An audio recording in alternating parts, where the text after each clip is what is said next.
আসসালামু আলাইকুম দর্শক, যারা কুয়াশ ভাববেন চিন্তা করতেছেন তাদের জন্য আমার এই ভিডিওটা বানানো। দেখেন এই যে সানি হাউস কুয়াশ, এটা আমি লাগাইছিলাম। এখানে প্রায় এই সব মিলে 50 প্যাকেট বীজ আমি লাগাইছিলাম, কিন্তু কাঙ্ক্ষিত ফলন পাই নাই। আসলে ব্যাপারটা হয়েছে আমাদের এই দেশের পরিবেশের সাথে কুয়াশ হয় না ওরকমভাবে। যে যাই বলুক না কেন ভাই, আপনারা যদি কেউ নতুন অবস্থায় করতে চান তবে বেশি করে কেউ করবেন না, অল্প পরিসরে করে আপনারা এটা দেখতে পারেন। দেখার পরে আপনি চিন্তা করবেন যে করবেন কি না। আমি এই যে করেছিলাম আপনাদের সানি হাউস, এখানে প্রায় 50 প্যাকেট বীজ। আপনার যে মল্লিকা সিডের করেছিলাম, সুরমা আছে, তারপরে আপনার এই যে আরেকটা আছে এই যে কাজল।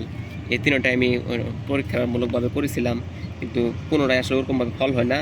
তার বড় সমস্যা হলো এই গাছগুলো যখন আপনার ওই ফল আসতে শুরু করে তখন আপনার এগুলো মাথা ফুলে যায়। আমি অনেক চেষ্টা করে মাথা ফলানো ফিরাইতে পারি নাই, যার কারণে আসলে এটা হয় না। প্রথম অবস্থায় গাছ খুব সুন্দর হয়, ধরলে আপনার কিন্তু যখন ফল আসতে শুরু করে তখন এই মানে অধিকাংশ গাছই মাথা খুলে যায়। এটার জন্য অনেক চেষ্টা করছি, কিন্তু এটা কেউ কোনো সমাধান দিতে পারে নাই।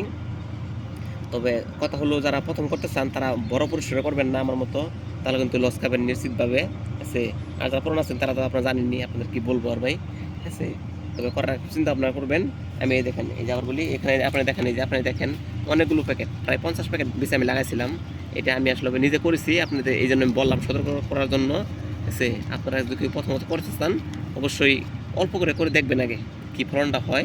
এটা দেখেন, এই দেখেন, এটা হলো সানি হাউস, আর এটা হলো আপনার এই যে মল্লিকা সিডের কাজল, এই সুরমা, আর এখানে আছে এই যে কাজল। সব মিলিয়ে 50 প্যাকেট বীজ লাগাইছিলাম এবার। ধন্যবাদ।